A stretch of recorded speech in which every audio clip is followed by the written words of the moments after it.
Okay, beta. Today we will start with a very interesting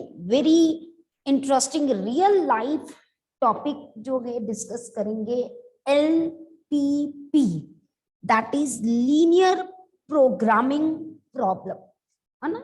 ये हमारे +2 का 12th chapter है, आपके NCERT बुक पार्ट 2 का 12th चैप्टर। बहुत इंटरेस्टिंग और रियल लाइफ के साथ ये अटैच है। हम अगर नॉर्मली डिस्कस करें, मान लीजिए हमने एक फैक्ट्री लगानी है, ठीक है। हम सारों को, बच्चों को टाटा बिरला से कम नहीं समझते हम कि कल को फ्यूचर में ये सारे के सारे कोई कुछ बनेगा, कोई कुछ। इनमें से कुछ बच्चे कुछ प्लान आउट करेंगे बिजनेस ओपन करने का, तो देवर प्लानिंग कि चलो हम कोई फैक्ट्री लगाते। फैक्ट्री लगाने के लिए, है ना, हम क्यों, सबसे पहला तो क्वेश्चन है why we try to plant a factory. पहला क्वेश्चन, क्यों लगाते हैं, बता सकते हो आप में से? जितना आप मेरे साथ डिस्कस करोगे उतना ये कॉन्सेप्ट क्लियर होगा। Why we try to open a factory और plant a new manufacturing company, why, क्यों लगाना चाहते हैं? अगर हम लगाते हैं, कोई भी पर्सन क्यों लगाना चाहता है? ओपन बुक क्वेश्चन है एक तरह का, कि कोई इसमें है नहीं, सबके अपने अपने इसके आंसर्स हो सकते हैं। बता सकता है कोई? Okay, Himanshu. Yes Himanshu. To fulfill our needs and society's needs. Okay, to fulfill our needs and society needs. हमारी नीड क्या है? मैम मनी वगैरह जो होता है कि मैम अगर कोई मैम इंडस्ट्री सेटअप कर रहे हैं तो मैम हम किसी को प्रोडक्ट अवेलेबल करेंगे तो हम भी तो कोई इनकम जनरेट करेंगे ना। बिल्कुल, पहला इनकम अर्न। इनकम अर्न को अगर मैं करेक्ट वर्ड बोलूं ना Himanshu, that is to get profit, है ना। मेन प्रॉफिट अर्न करेंगे, पैसे आएंगे तो हम अपना लाइवलीहुड, अपना स्टैंडर्ड ऑफ लिविंग, सब कुछ हम अच्छा कर सकते हैं। मतलब अल्टीमेट एम हर किसी का होता है मैक्सिमम प्रॉफिट अर्न करना, है ना। बिल्कुल हिमांशु ने ठीक कहा, इनकम अर्न करना। इनकम का मतलब जो भी आपने प्रोडक्ट चूज किया, है ना, तो वहां से मैक्सिमम प्रॉफिट हो। मान लीजिए मैंने कोई एक प्लांट लगाना है। प्लांट डजंट मीन्स कि ये जो ग्रीन प्लांट्स होते हैं, जब हम बिग बिग फैक्ट्रीज को we call them power plants या डिफरेंट प्लांट्स कहते हैं।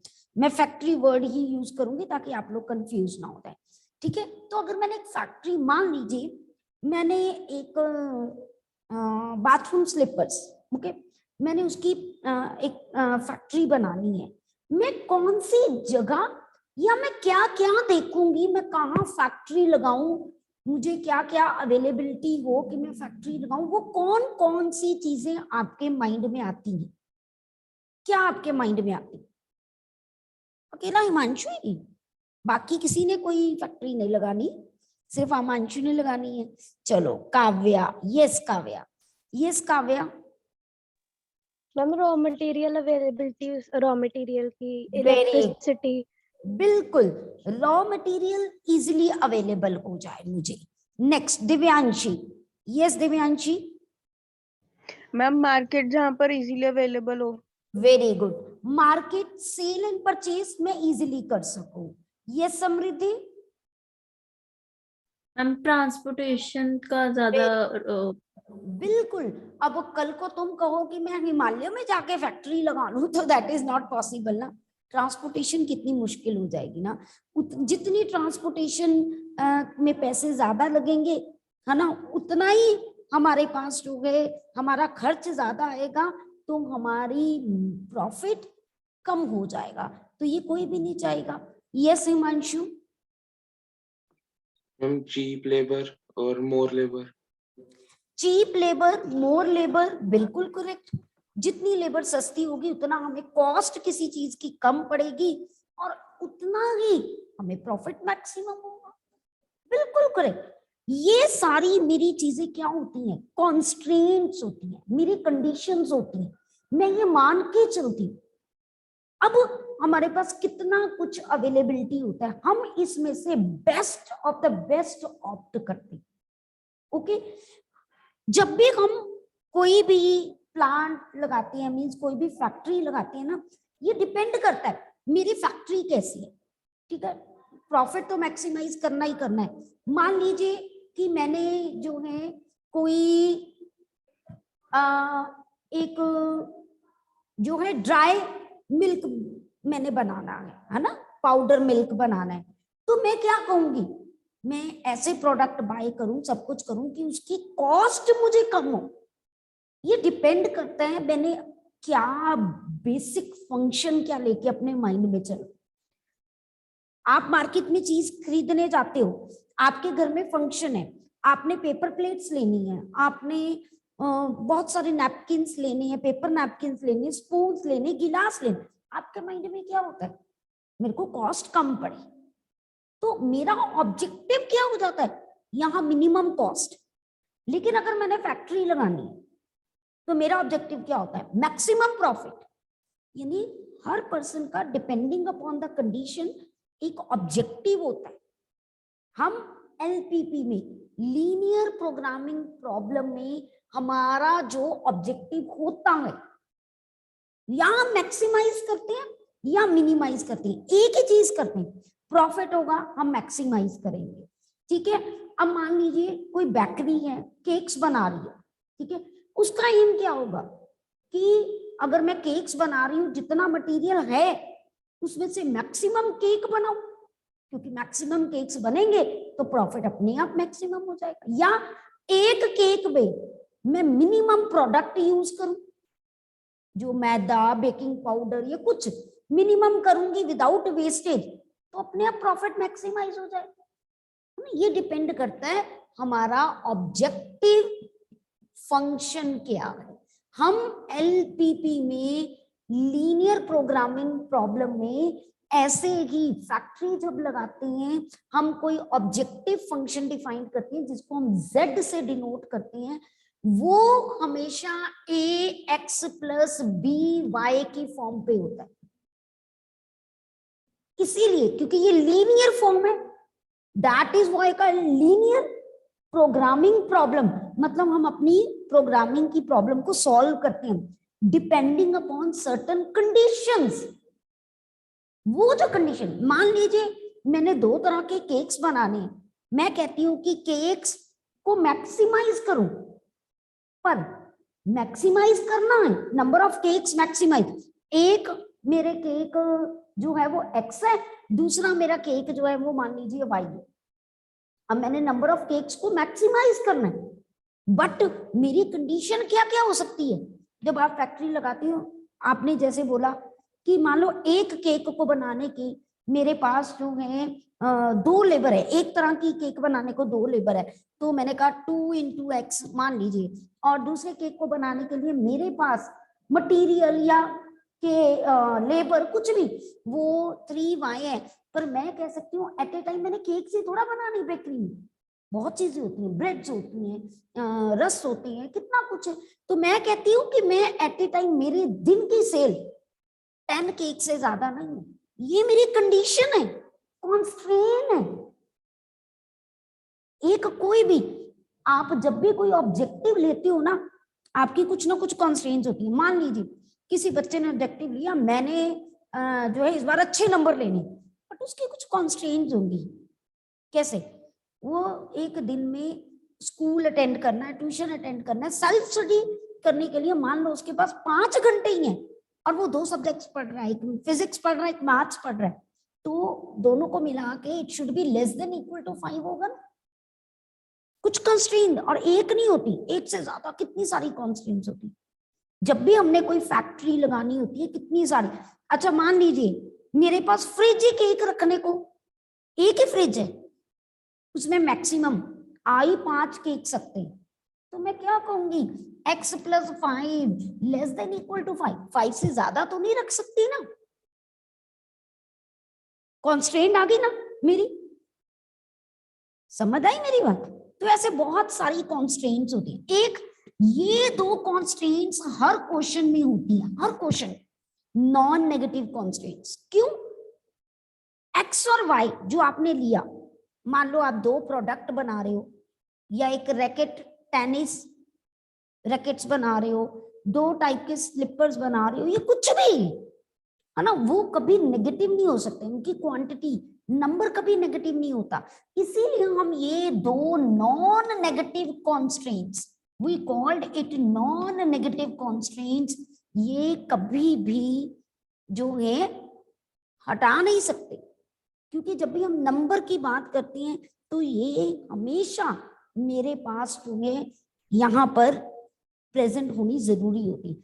इसीलिए हम जितने भी आंसर्स इसके देखते हैं ना, वो फर्स्ट क्वाड्रेंट में ड्रॉ करते हैं, ठीक है। तो हम क्या करते हैं, इनमें से बेस्ट आंसर अगर मैंने मैक्सिमाइज करना है, मैं देख लेती हूँ किस पॉइंट पे मेरा, मान लीजिए मैंने दो तरह के ना चॉक्स बनाने थे, ओके, ये और ये, ठीक है, मेरे पास अलग अलग मटेरियल है, ये ग्रीन है, ये वाइट है, ओके। तो मैंने सब कुछ देखा, मेरे पास कितनी सारी कॉन्स्ट्रेंट्स हो सकती है, मेरे पास ग्रीन कलर थोड़ा हो सकता है तो उतने कम चॉक बनेंगे, व्हाइट कलर ज्यादा है तो उसके उतने ज्यादा बनेंगे। फिर मेरे पास मार्केट में ग्रीन की अवेलेबल जो है डिमांड कम है, तो मैं कम ही ड्रॉ करूंगी ना, इसको बनाऊंगी, सॉरी ड्रॉ नहीं बनाऊंगी, और भी मेरे पास रखने की कैपेसिटी ना ज्यादा। अच्छा, ग्रीन चॉक बनाने के लिए कोई डाई की जरूरत हो, मेरे पास उसकी अवेलेबिलिटी ना हो, बट ये सारा करके मैंने देखना है कि कितने ग्रीन कितने व्हाइट बनाऊं कि मुझे प्रॉफिट मैक्सिमाइज हो, वो पॉइंट मैंने निकालना होता है, ठीक है। अच्छा, एक और एग्जांपल देती हूँ, वो पॉइंट हम एलपीपी से निकालते हैं, ठीक है। एक और एग्जांपल देती हूँ, मैंने फैक्ट्री लगानी है, मैंने सबसे पहले क्या देखना है, किस जगह पे, जैसे आपने बोला किस जगह पे मैं लगाऊं, मेरे पास जगह जलंधर में भी थी, दिल्ली में भी थी, ठीक है, और मेरे पास लुधियाना भी जगह थी। फिर मैंने देखा कि अवेलेबिलिटी ऑफ मेरा रॉ मटेरियल मुझे लुधियाना में जो है ज्यादा इजीली मिल रहा है, ठीक है, 2 पॉइंट्स लुधियाना की तरफ हो गए। फिर मैंने देखा कि लुधियाना से ट्रांसपोर्ट कॉस्ट भी मुझे दिल्ली या जलंधर जहां पर भी मैंने सामान बेचना है मुझे मिनिमम पड़ती है, मुझे कोई प्रॉब्लम नहीं आती, ठीक है, तो मेरी प्रेफरेंस लुधियाना में ही होगी। ये हमने मैन्युअली किया, बट जब बड़ी बड़ी फैक्ट्रीज होती है ना, वो एलपीपी के थ्रू, क्योंकि ये तो हमने 2-3 पॉइंट्स देखे, जब हम रियलिटी में कुछ लगाते हैं तो उसमें बहुत सारे पॉइंट्स कंसीडर करते हैं, जिनको लेके हम प्रॉब्लम को सॉल्व करते हैं और हम देखते हैं कि किस पे मैक्सिमम हमारा प्रॉफिट होगा या मिनिमम कॉस्ट होगा। आपको याद है कि बहुत बार, कई बार गवर्नमेंट के या बड़ी बड़ी कंपनीज कुछ टेंडर फिल करने को कहती हैं, वो कैसे टेंडर फिल करती हैं, वो भी ऐसे ही, ठीक है, वो भी ऐसे ही करती हैं, वो सारी चीजों को देखती हैं, मुझे इतनी कॉस्ट पड़ेगी, मुझे यहाँ ट्रांसपोर्ट कॉस्ट इतनी पड़ेगी, मैं मैनेजर रखूंगा, मैं सब मैनेजर रखूंगा, मैं कोई ऑर्गेनाइजर जो है पर्सन रखूंगा जो सब कुछ ऑर्गेनाइज कर रहा है, तो वो टेंडर अपनी मिनिमम कॉस्ट दे के डालते ताकि हमें वो टेंडर मिल जाए और they can get maximum profit, okay. वो सारा पहले एलपीपी से ही सॉल्व करते हैं, ठीक है। तो एलपीपी की जो मैथमेटिकल प्रॉब्लम है उसमें एक ऑब्जेक्टिव फंक्शन होता है और साथ में कॉन्स्ट्रेंट्स होती है। अगर आप ऑब्जेक्टिव फंक्शन को भूल जाओ, ये जो कॉन्स्ट्रेंट्स है ये कैसी हैं, कभी देखी है आपने, किस फॉर्म की है, कभी +1 में ऐसा कुछ किया, कोई ऐसी इक्वेशंस इकट्ठी सी आई हो और आपने कभी कुछ किया हो? हाँ जी, हाँ जी, हाँ जी, चलिए, ये समृद्धि, ये समृद्धि, मैम लीनियर इनइक्वालिटीज में हमने इसका ग्राफ ड्रॉ करके बिल्कुल सही समृद्धि, अभी भी वैसे ही है, हमने ऑब्जेक्टिव फंक्शन को भूल जाना है। आपने लीनियर इनइक्वालिटीज का बिल्कुल जैसे लीनियर इक्वालिटीज में ग्राफ ड्रॉ करते थे ना, इसका बिल्कुल वैसे का वैसे ही करना है, बस उसके बाद एक स्टेप और है जो हमने एलपीपी में सीखना है, इसीलिए हम लीनियर इनइक्वालिटीज की जगह पे आपको एलपीपी अब करवा रहे हैं। Is it clear? आप कहते हो ना कि हमने क्यों किया? यस जीवितेश बेटा, यस जीवितेश, हाँ जी बेटा। मैम आपने x के नीचे FTY लिखा है, ये क्या मीनिंग है इसका? किसका किसका? ओ वो मैम x के नीचे FT। सच दैट या सब्जेक्टेड टू कॉन्स्ट्रेंट्स। यहाँ पर मैंने ये बताया था कि पहले बताया था x और y वो नंबर ऑफ केक्स है। वैसे मैं आपको अभी फॉर्म पूरा लिख के बताऊंगी properly. Mathematical formation of LPP, एक ऑब्जेक्टिव फंक्शन होता है ax plus by subjected to constraints, मतलब जो हम ऑब्जेक्टिव फंक्शन को मैक्सिमाइज या मिनिमाइज कर रहे हैं वो किस कॉन्स्ट्रेंट्स पर बेस्ड है, किस कंडीशंस पर बेस्ड है।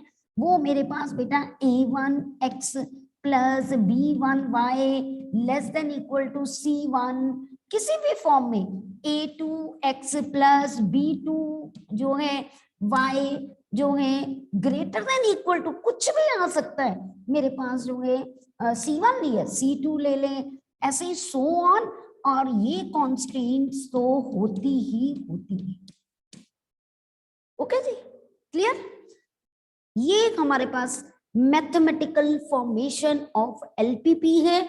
इसको हम या तो मैक्सिमाइज करते हैं या हम मिनिमाइज करते हैं। ओके बेटा, क्लियर? बात समझ आ गई सबको? चलिए बेटा, तो अब हम क्वेश्चन करते हैं कि क्या हमारे पास है क्वेश्चन। हम बेसिकली लीनियर प्रोग्रामिंग को बेटा हम ग्राफिकली लर्न करते हैं, how to solve it graphically. हमने जो कॉन्सेप्ट करना है वो सिर्फ ग्राफिकली लर्न करना है बाय द ग्राफिकल मेथड। और ग्राफिकल मेथड को हम कॉर्नर मेथड भी कहते हैं, कॉर्नर पॉइंट मेथड।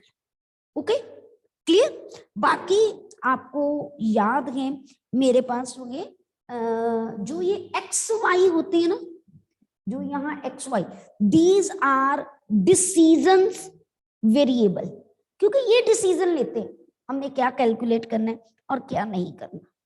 ठीक है, और ये सारी कॉन्स्ट्रेंट्स हैं जिसको हम कंडीशंस कहते हैं, इसे नॉन नेगेटिव कॉन्स्ट्रेंट्स कहते हैं।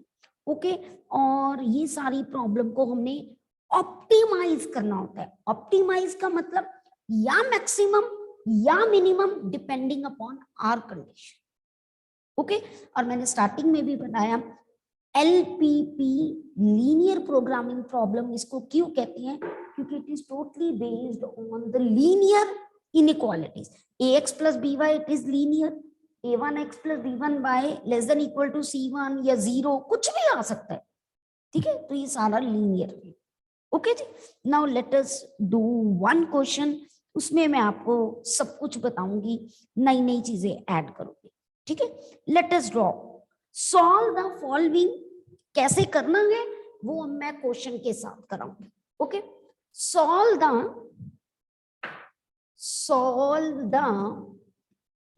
Following linear programming problem. Solve the following linear programming problem by graphical method. By graphical method. अब वो प्रॉब्लम क्या दी हुई है, लेट अस सी। यहां पर लिखा हुआ है मैक्सिमाइज z। अब उन्होंने बता दिया है ना, maximise z equal to 4x plus y subjected to constraints, that is x plus y less than equal to 50, 3x plus y less than equal to 90 and x greater than equal to 0, y greater than equal to 0। ये question है। पहले तो ये 6 marks में हमारा आता था, ठीक है ना, अब पैटर्न चेंज हो गया तो 4 मार्क्स का ये पार्ट बन जाता है। ठीक है, अब कैसे करना है, पहले z को भूल जाओ। पहला काम मेरा क्या होता है, प्रॉफिट बाद में मैक्सिमाइज करेंगे, पहले हमारी कंडीशन सेटिस्फाई होनी चाहिए, ठीक है ना।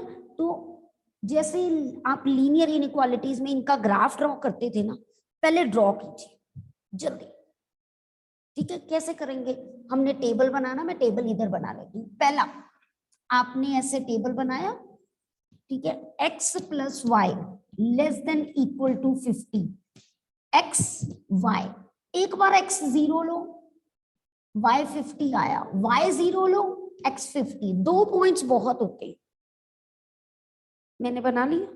फिर 0 0 भी चेक करो, मैं बोलती होती थी ना, क्योंकि मुझे पता है ये लाइन 0 0 से पास नहीं करेगी। चेकिंग, जब मैंने चेकिंग की of 0 0, 0 plus 0 less than equal to 50, 0 less than equal to 50, true, shade towards 0 0, हो गया काम। इतना तो आपने लीनियर इनइक्वालिटी में किया, ये पहले का काम हो गया, ठीक है। अब दूसरी का मैं यहीं पे बना देती हूँ, दूसरी लाइन का मैंने 3x plus y less than equal to 90 table बनाया, x y, x 0 y 90 y 0 x 30, और जब चेक करोगे 0 0, ठीक है, 0 plus 0 less than equal to 90, true, और शेड टूवर्ड्स द ओरिजिन। सारा नहीं लिखा मैंने, जस्ट चेक कर दिया। अब मैं ग्राफ ड्रॉ करने लगी, 0, this is x, this is y, okay, और मैं 10 10 10 10 का डिफरेंस ले लूंगी, ओके, मेरे लिए इजी होगा। 10 20 30 40 50 60 70, इधर 10 20 30 40 50 60 70 80 90 100, सब कुछ। आप ग्राफ कॉपी में बनाओगे तो कभी कोई पॉइंट की प्रॉब्लम नहीं आई, अगर रफ कॉपी में बनाओगे तो पॉइंट्स आपको ढूंढने पड़े।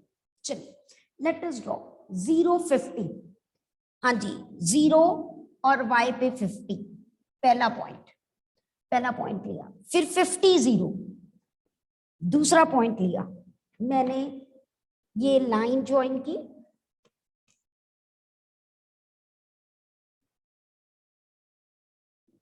ओके, ये ध्यान से इसी पे पास करनी चाहिए। नेक्स्ट है मेरा 0 90, लीजिए 90 ये, और नेक्स्ट है 30 0, मैंने 30 0 लिया, लीजिए मेरे पास हो गए। इसको ज्वाइन करते हैं, ज्वाइन किया,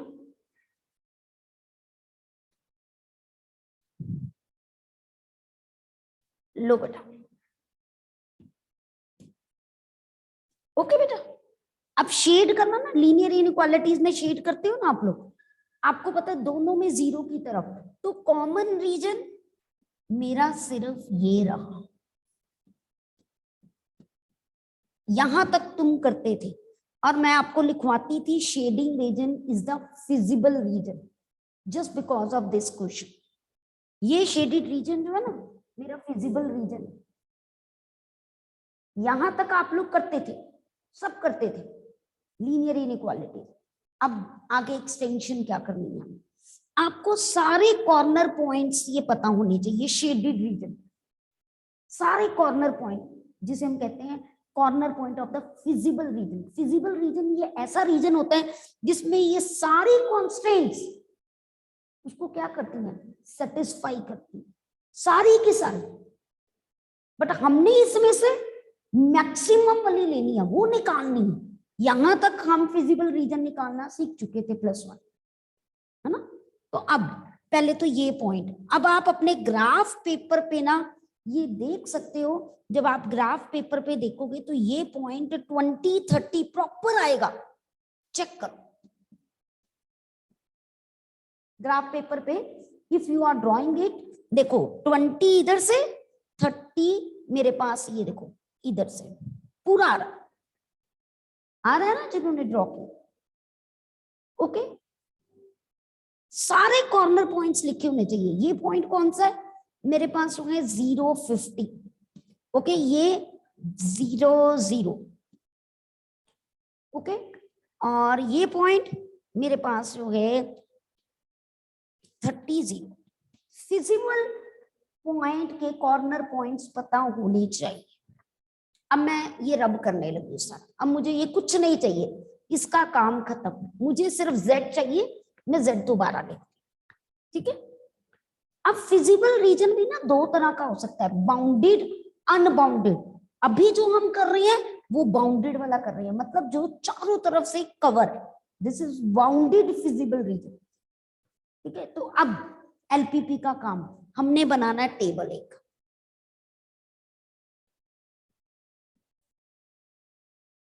ठीक है जी। अब इसमें सबसे पहले आप लिखोगे सीरियल नंबर, कितने कॉर्नर पॉइंट्स हैं, फिर पॉइंट्स, जो पॉइंट है, मान लो मुझे ये 4 कॉर्नर पॉइंट्स मिल रहे हैं, तो मैं 4 1 2 3 4, फर्स्ट पॉइंट 0 50, ठीक है। सेकंड पॉइंट मेरे पास जो है वो ओरिजिन 0 0, थर्ड पॉइंट मेरे पास 30 0, फोर्थ मेरे पास हो गए 20 30, ओके बेटा, क्लियर। अब क्या करेंगे, अब हम z मेरे पास क्या दिया हुआ था, that is mention at the starting, मेरे पास z दिया हुआ था 4x + y, 4x + y। अब क्या करेंगे, यहां पर x की जगह पे 0, y की जगह पे 50, निकाल लो इसको, कितनी वैल्यू आई 50, 0 0 0, जब मैंने ये किया 30 और 0 तो ये 120, जब मैंने किया 20 80 + 30 मेरे पास 110, ये 120, ये 0, ये सारी वैल्यूज आ गई। यहां तक सबको समझ आ गया बेटे। अब मुझे z को क्या करना था, मैक्सिमम, इनमें से मैक्सिमम, यहां वर्ड लिखोगे नेचर, किसमें आई मैक्स, यहां पर इसको लिखोगे मैक्सिमम, मतलब मेरे पास ये 4 ऑप्शंस थी, मैं ये वाले पॉइंट पे, मतलब x और y मान लो 2 तरह की क्वांटिटीज है, 2 तरह के केक्स हैं या 2 तरह के बैट्स हैं, बट मैंने देखा अगर मैं सिर्फ ए टाइप के, एक्स टाइप के बैट्स बनाऊं और वाई टाइप के बैट्स ना बनाऊं तो मुझे मैक्सिमम प्रॉफिट या कुछ भी डिपेंडिंग अपॉन क्वेश्चन हो सकता है, ठीक है। तो मैंने सिर्फ ये वाली ऑप्शन मेरे को सूट करेगी, तो आप लिखोगे therefore z will be maximum only at, मेरे पास जो है 30, 0 and its maximum value लिखनी है, वो कितनी है 120। बस यही टेबल एक एक्स्ट्रा है ना, बाकी तो पुराना ही काम था। सबको बात समझ आई मेरी, क्या किया हमने, सबको मतलब सबको आनी चाहिए। कोई डाउट है तो just raise your hand and ask me. सबने पार्टिसिपेट करना। मन्नत, नो रिस्पॉन्स बेटा from your side. Navkirat, Pragati, Virti, clear बेटा। अमृतपाल, ध्रुव अग्रवाल, ध्रुव सोनिक, मयंक, ठीक है, क्लियर होगी मेरी बात, कोई डाउट तो नहीं यहाँ पर। चलो अब एक क्वेश्चन मैं आपको देती हूँ, ठीक है, एक क्वेश्चन आपको देती हूँ तो यू कैन डू दैट, ठीक है। चलिए मैं रब नहीं करूंगी, टेबल ऐसे ही बना रहने देती हूँ। Let me give you the first question from exercise, okay. Solve the following LPP program. Yes Jappan, yes बेटा, यस जपन। मैम ग्राफ पर -x और -y एक्सिस शो करने हैं या कोई नीड नहीं नहीं है उसकी? नहीं, जरूरत ही नहीं है बेटा, क्योंकि हर बार है ना हमें आपने बताया फर्स्ट मॉड्यूल में। हाँ जी, क्या करें। आपने अभी बताया ना कि फर्स्ट क्वाड्रेंट में आएगा तो इसलिए नहीं। हाँ जी बिल्कुल, मैं वही बताने लगी थी, क्योंकि हम जो जब भी कोई फैक्ट्रीज लगाते हैं, कुछ एक्स एंड वाई नॉर्मली हमारी क्वांटिटीज होती हैं, है ना, दो तरह की क्वांटिटीज होती हैं। जब भी हम कोई भी फैक्ट्री लगाते हैं, हम कोशिश करते हैं हम दो तरह के प्रोडक्ट प्रोड्यूस करें, ठीक है। और क्योंकि अगर एक में लॉस हो तो दूसरे में प्रॉफिट हो जाए, नॉर्मली ये होता है। एक सिंगल प्रोडक्ट कोई भी फैक्ट्री प्रोड्यूस नहीं करती है। तो वो जो प्रोडक्ट्स होते हैं, कितने कौन से करने हैं प्रोडक्ट, नंबर ऑफ क्वांटिटीज हमेशा पॉजिटिव होती है। दैट्स व्हाई हम फर्स्ट क्वाड्रेंट ही लेते हैं। ओके, कोई line second quadrant third quadrant में जाती भी है तो हमें कोई प्रॉब्लम नहीं होती है, वो जाने दो, ठीक है। चलिए चलो, अब मैं first question from the exercise, solve graphically by LPP जो है, for the following LPP maximise. अच्छा, अगर वो मिनिमाइज करे तो आपने सबसे कम वाली वैल्यू लेनी है। अब यहाँ मिनिमम 0 0 0 वाली मैक्सिमम मिनिमम नहीं हो सकती, ऐसा केस ही नहीं होता कि 0 0 आ जाए, ठीक है। वो क्यों नहीं हो सकता कि वो कहता है कि हाँ जी कोई भी चीज ना प्रोड्यूस करो, तो मतलब फैक्ट्री ही ना लगाएं। फैक्ट्री नहीं लगाएंगे तो ऑब्वियस है कि कोई लॉस ही नहीं होगा, ना प्रॉफिट होगा। समझ आ गई? तो वो तब 0 0 वाला केस आता ही नहीं होता उसको, ठीक है। चलिए, तो यहाँ मैक्सिमाइज ही क्या है मुझे, 3x + 4y subjected to constants मेरे पास होंगे, x + y < 4 और x greater than equal to 0, y greater than equal to 0।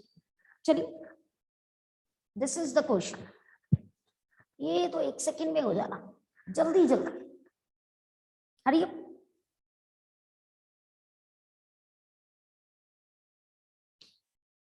कल जो है मेरे आने तक ये क्वेश्चन कंप्लीट होना चाहिए, कल जब मैं क्लास ज्वाइन करूं, ठीक है।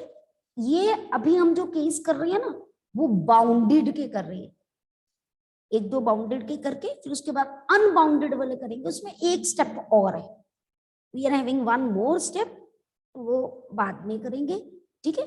Till now good bye and take care बेटा, कंप्लीट दिस क्वेश्चन।